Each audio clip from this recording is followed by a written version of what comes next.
Sige, tadyak. Ay, naantok na. Tulog na. Yun o. Yun o. Malakas. So okay na mga katropa, may kuryente na yung motor ni boss. Subukan na natin isa ulit stop plus pack at paandarin na natin yung motor. Sige rin, tadyak. Yun o. Wow!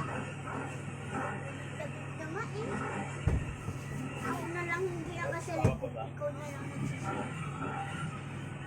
Pahinahan mo na. Gusto na umalis boss. Ginuba mo na yung cellphone ko. So matotal boss, ano lahat ng gastos na dito sa motor? 10,000. Ito 50 pesos lang. 10,000, 50 lang sana gabos mo. 6,000 yan. 6,000, sayang. Pero ang importante gumagana na. 2 months, sige. 3 months. 3 months mo hinintay pag umanda.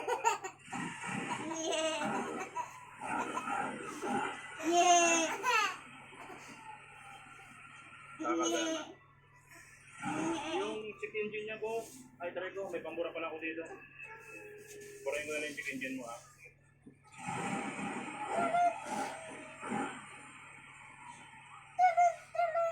Anong sabi ng gumawa boss? Para magawa? Lahat daw palitan na lahat para lumakas. So yun lang mga katropa, maraming salamat sa walang sabang pagsuporta sa ating channel. Sana tuwing nanonood kayo ng ating video, marami kayong natutunan, nagagamit nyo sa inyong panganap buhay o sa inyong pag-DIY. Maraming salamat mga katropa, God bless at ingat palagi sa pagwawiring.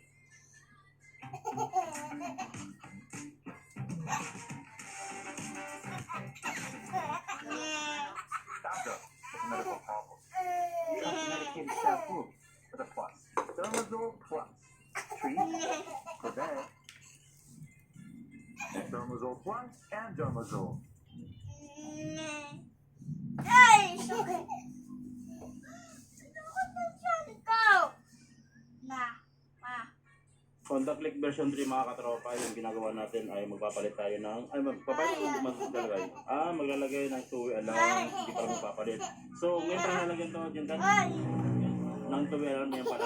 So magpapalagay si boss ng tuwi alarm mga katropa para safe yung kanyang motor. At dito naman, ABS. Tapos ito mga katropa, dinala sa atin yung latak. Hindi na umaandar. Ngayon, umaandar na siya. Tapos ito kay boss ay nabangga. Hindi na umaandar boss. Ay! Hindi na napaandar. Tapos doon naman mga katropa, meron tayong van na high-is. May nakalagay dyan na EDB. Galing na to sa Bulacan. Ano?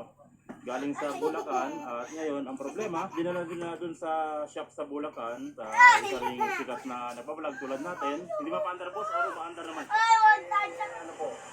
Napaandar nila pero tumitigil pa rin. Tumitigil kagad. Namamatay kagad. Ngayon boss, para alam namin yung gagawin namin, may iwasan na rin natin gumastos na yung mga kung ano papalitan. Ano yung mga pinalitan na dito? Kung baka tinestingan lang nila ng bagong stator, sabi nila. Tisingan ng bagong stator, Harness, harness, naglatag na rin ng buong harness daw. sabi, Sabi, hindi niyo pa nakikita. Nagbabase lang kayo doon sa mga ginawa nila, mga sinabi nila. mga sinabi nila. Nag-stator, harness, Tsaka sabi daw, tinestingan dito rin. ECU, tapos yung mga sinasabi nyo kanina, yung mga sensor. Sa mga sensor. Pero ganun pa rin yung ano. So, anong sabi nila nung wala na. Wala na, hindi nila daw makaya. Pinull out nyo na ano. O pinapull out na nila. Pinapulaw talaga nila. Pinapull out nila. Hindi na kaya. Hindi na talaga kaya. Ganun. Tignan na natin boss kung ano yung magagawa natin. Ito boss, iiwanan nyo sa amin. Para ma-focus na namin kung anong problema. Hindi ko bahala. Sige bossing. Parang